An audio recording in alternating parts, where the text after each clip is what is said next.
Conditions May Apply by CinnamonPinecones. Read by Distracted by Books. Chapter 108, Debrief. Izuku appreciated the sentiment of All Might staying with him in the hospital. He really did. But he just wished he would leave already. He couldn't relax with someone so close. He felt like someone was breathing down his neck despite All Might sitting over by the window on the far wall of the room. He was tired, but he didn't want to sleep with him here if he could help it. He didn't trust himself to not wake up gasping for air or screaming. He didn't want any more concern than he already had, and that would no doubt garner the concern of the entire ward. All Might had brought his laptop and several stacks of paperwork. He had been slowly making his way through the pile as Izuku did his best to mindlessly write analyses with his left hand. Needless to say, that venture wasn't going very well. An hour or so dragged by before Izuku pulled out his mom's phone and replied to his own message. Mom, I just saw the news, baby. I'm so sorry. I was on shift and I didn't have my phone and I just passed out when I got back. I'm catching the first flight back. It lands in Tokyo at midnight. I'll be back by 2 a.m. What hospital are you in? He suddenly watched All Might in the reflection of the TV monitor, making sure he didn't see him switching between phones and sending fake text messages to himself. Izu, Mustafa General, but they're discharging me sometime tonight. I'm fine. You don't need to come home. Mom, I'm coming home, Izuku. You could have died. You'll be home then? Do you have your keys? Izu, yeah, I've got everything. I'm fine. Like, actually fine. I promise. I'll have a cast on my leg for another day or so, then I'll be back to 100%. Mom, that's good, but I'm still coming home. My mom responded, Izuku remarked, doing his best impression of someone whose parents occasionally gave them nuggets of affection that they still begrudgingly craved. Really? All Might asked, sounding both hopeful and disappointed in one word. Yeah, he replied, flipping his phone around to show the messages. After All Might took the phone, he grabbed the other phone he had tucked under his leg and pressed send on one more message. Mom, I'm back on shift right now. I'm leaving as soon as I can. I'll see you soon. Katsudon for dinner, okay? You got another message, All Might said with an awkward smile. He handed the phone back. Perfect. Enough time to read the messages, but not to look too deeply into them or scroll back up and realize there hadn't been any text messages between them prior to about 3 minutes ago. He faked a small smile as he pretended to read the text before tucking the phone back into his bag. He went back to scrawling in his notebook to wordlessly cut the conversation off before it started. All Might was much easier to get to back off when he showed discomfort. Mike would push him more.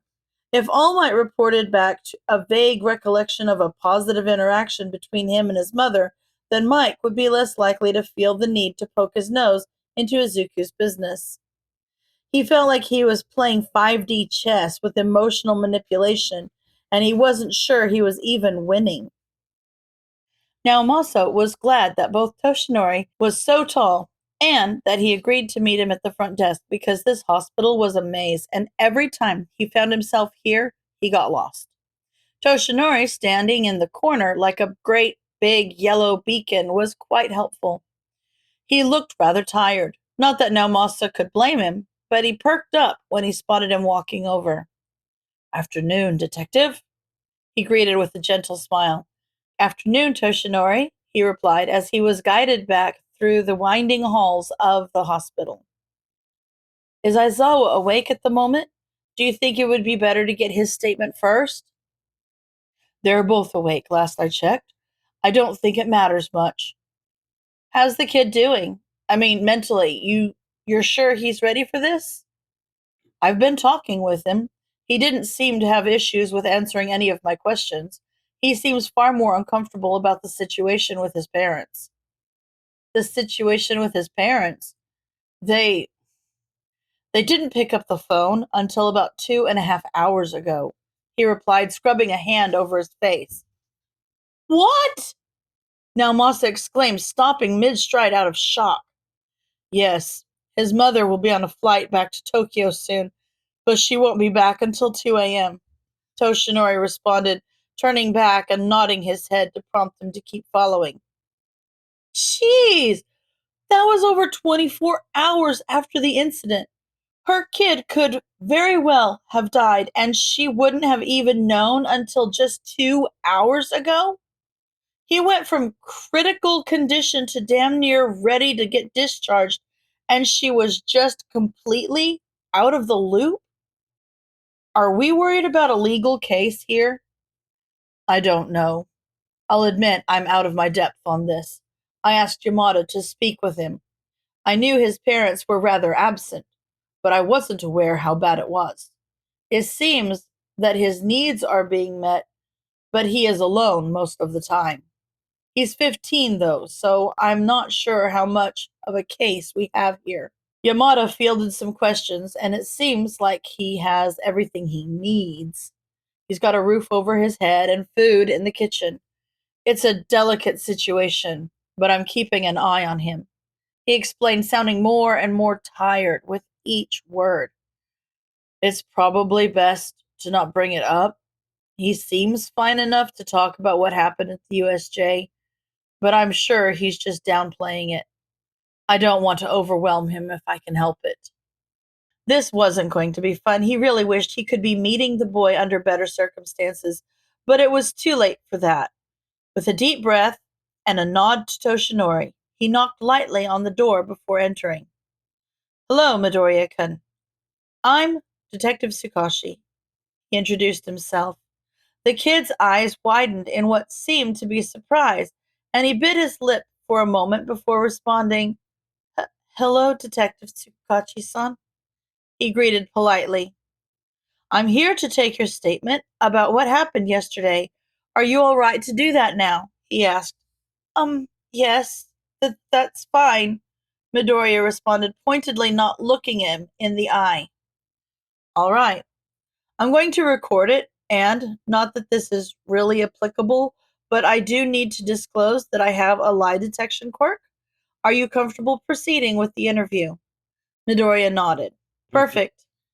Now, please recount the events that occurred after you arrived at the USJ to the best of your ability, Naomasa prompted after he clicked the recorder on. Midoriya glanced up at him nervously before closing his eyes and taking a deep breath. When he finally spoke, he sounded much more put together than he had before. A few minutes after we got to the USJ, a warp gate appeared by the fountain at the center, and a large group of people stepped out. Aizawa-sensei ordered us to stay back and jumped in pretty much immediately. Alarms weren't going off, so I assumed all communications had been cut.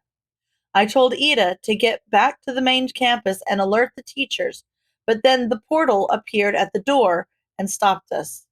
It spoke and said they were the League of Villains and that they were after All Might before scattering us across the facility. I ended up in the shipwreck zone with Shinso and Asui.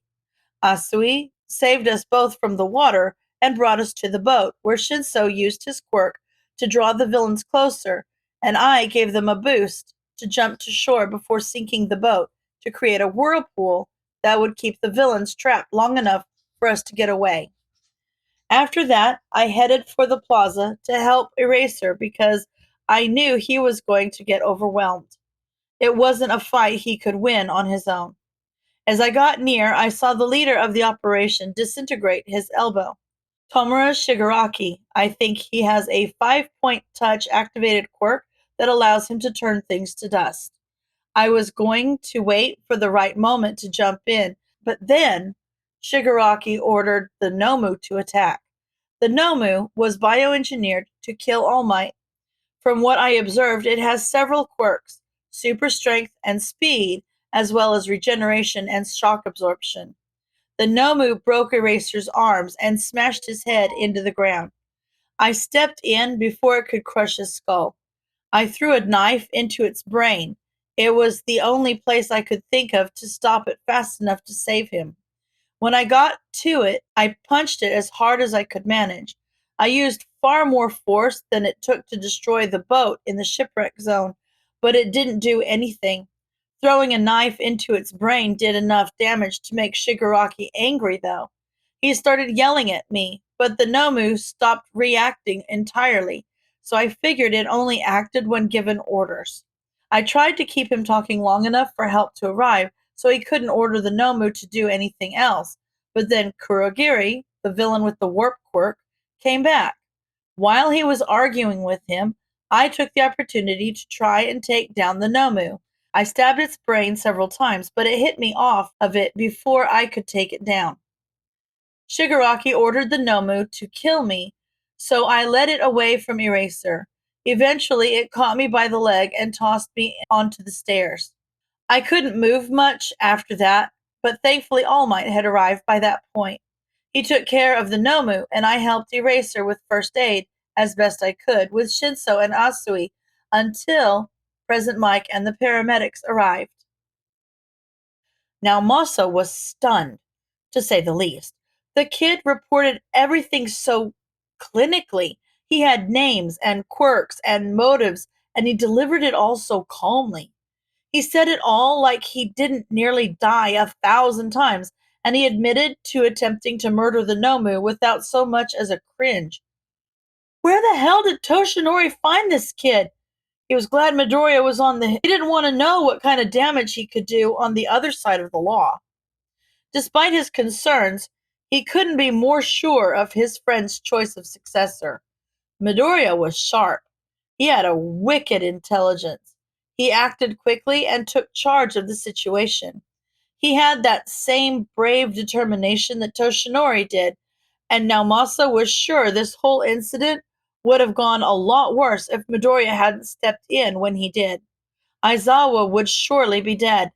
Perhaps Shinso and Asui as well. And if what Toshinori said was true, if he really couldn't have defeated the Nomu without Midoriya's instruction, then Kami only knows how many more casualties would have occurred. He did his best to shake off his surprise before he spoke, but he still stuttered a bit regardless. I, all right, the names you said, the warper was called Kurogiri? Yes, sir. The man with the disintegration quirk was Tomura Shigaraki? Yes, sir. And the large bird-like one was Nomu? It was my understanding that it was the Nomu. They didn't use the title like it was a name, more like a classification of species. Shigaraki said it was made. I don't think it was human.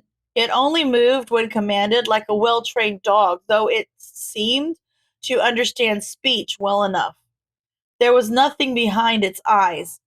I don't know what it was, but it didn't have a soul, Midoriya clarified, sounding a little less sure of himself than he had just a moment ago.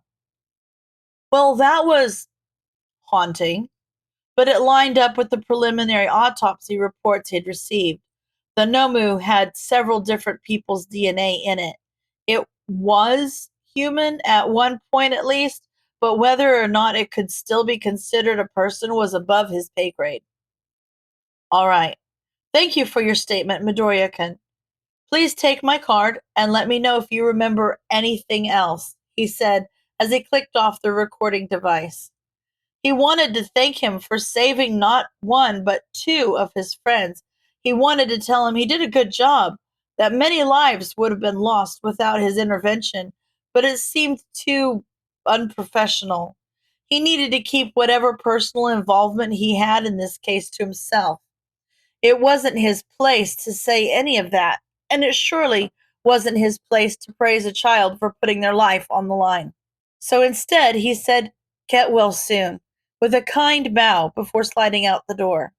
He had 1,000 questions to ask Toshinori, but until he was added to the case in an official capacity, they were blocked behind confidentialities. So, shutting the door firmly behind himself, He pulled him aside. "You keep an eye on that kid, okay?" he said, doing his best to convey all of the worries he wasn't yet permitted to share. A knock on the door roused him from a light doze. He ignored it in the hopes that whatever the person wanted wasn't important enough to wake him, but unfortunately, Zashi shook his leg and told him he needed to get up. With a grumble, he opened his eyes to see Detective Tsukauchi standing at the door of his hospital room. "You're finally getting that beauty rest you always wanted, Eraser? It's not paying off," he poked as he shut the door behind him. Zashi left in a way that communicated that he only begrudgingly found that kind of funny. But Shota would have given him the finger if he were able to. "Is now a bad time?" Tsukauchi asked in a more serious tone. "Yes, no." He and Zashi replied at the same time, respectively. Tsukauchi snorted out a laugh at that. "Seriously?" he asked to clarify. "No, now is fine," Shota relented. Tsukauchi glanced at Zashi and then back to him in silent question. "He can stay if that's all right," Shota answered. "Yeah, that's fine. You both know my quirk. I'm ready to start when you are," the detective said, flashing his audio recorder as he pulled up a chair. Shota nodded to him to say he was ready as well, and Tsukauchi clicked on the recorder. "This is Detective Tsukauchi, interviewing pro heroes Eraserhead and Present Mike. Eraser, please recount the events that took place yesterday at the USJ to the best of your ability," Tsukauchi prompted. Shota told him about the lights flickering and the fountain sputtering. He told him about the portal opening and how he charged into the fray, leaving 13 to evacuate the students. He told him how the villains he met on the outskirts of the plaza were uncoordinated street thugs at best. But he faltered when he got to the point where he made his way to the center of the facility. He had told Hizashi what had happened briefly, but he hadn't been forced to relive it in excruciating detail yet, though he was sure the nightmares would come in due time. He thought about how he was convinced he would never see Hizashi again. He thought about the time years and years ago when he had gotten shot and woken up in the hospital to Zashi crying over him. He thought about how he was so sure he wasn't going to be able to wake up and comfort them this time. He thought about how he pictured his husband weeping as he forced himself into a stuffy suit to stand at his graveside. He thought about dead kids and the clickbait headlines he was sure that his students would be reduced to, and he thought about the horrible guttural scream of pain he had heard at some point when he was drifting in and out of consciousness. That had been Midoriya, hadn't it? "Show, baby." Hizashi's quiet voice cut through the fog in his mind. He looked up at him, blinking stupidly for a moment, and was grateful when tears didn't fall down his cheeks. "Sorry." One of the two men in the center of the plaza had a disintegration quirk. He continued, ignoring the look on the detective's face. "I think it was touch activated. He grabbed my elbow, but I canceled his quirk quickly and got away. After that, everything gets a little hazy. I think the big guy grabbed me and tried to break my skull." He trailed off again for a moment, remembering the white-hot pain of his arms being crushed and his face splitting open on the pavement. "Yeah, he, he smashed my face into the ground and broke my arms. That's when Midoriya showed up. I know he talked to the smaller guy, and I tried to tell him to get out of there, but obviously he didn't. He got the bigger guy off of me somehow, but I was in and out of it at that point. I think the smaller guy came after me again at some point. I don't really know. The next thing I remember is Midoriya shaking me awake after All Might showed up. Then some other students joined us. It was Shinso and someone else. He trailed off, trying his best to remember who it had been, but he couldn't. I don't remember. But there was someone else there too. Midoriya helped them with first aid for me until he punctured his own lung. And President Mike showed up shortly after that.